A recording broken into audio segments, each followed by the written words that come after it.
My name is Broderick, Connesero. When I looked at the gospel, I realized that Christ came in and he identified the issues that impacted the people. He did this very unique thing. He made an impression on them to want to change. It allowed him the opportunity that discipleship does to lay before them an imprint, a written word, an opportunity to see life as God truly intended it, so that in the end what you see is this image come forward of what it is to be a follower or what it is to be a true believer. My downline experience started with a opportunity to hear Shad speak at our cohort. I was a part of a cohort for Living Hope. Out of that experience of just sitting on Mondays and early Wednesday mornings, I watched these men of faith just come and just kind of open the Bible in ways that were different for me. It was almost like this bridge that made everything make sense for me.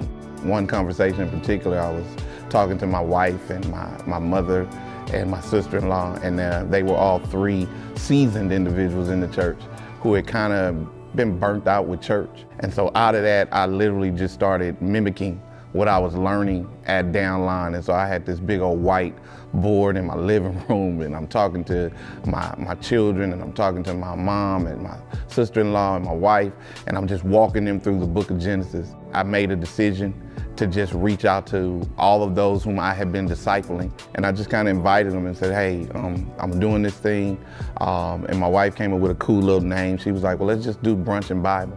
Probably about 35 of my former students who are now like young adults and college students just came to the house. They came and they were hungry, not just for the food, but for the teaching. And it was like a request made like, hey, can you keep this going?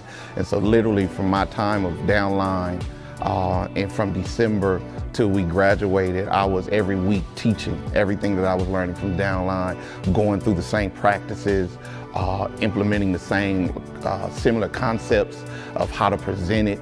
And out of that, it just grew into just this amazing opportunity.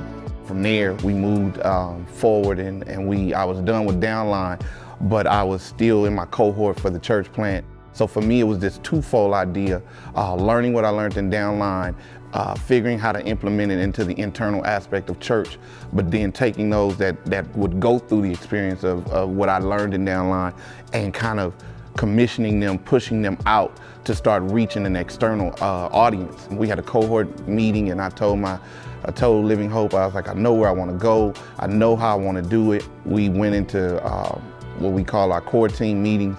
And so now I'm taking it and I'm teaching my core team the things that I learned from Downline as we start talking about our three main points of our church, which is gospel, community, and mission.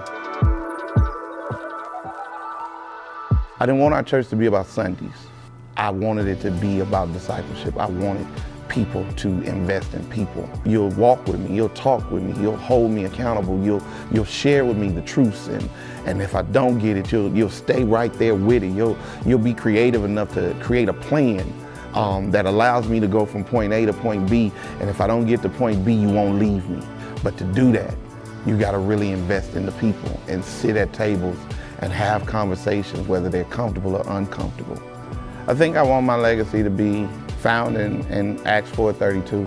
You know, the coming together of people and being okay with walking with people, and that I presented to them a life that honored God by always being within community with people, fellowshipping with people, but at the same time, humble enough to sit at the feet of people to learn those things that I need to know to make me a more effective or stronger disciple of Christ.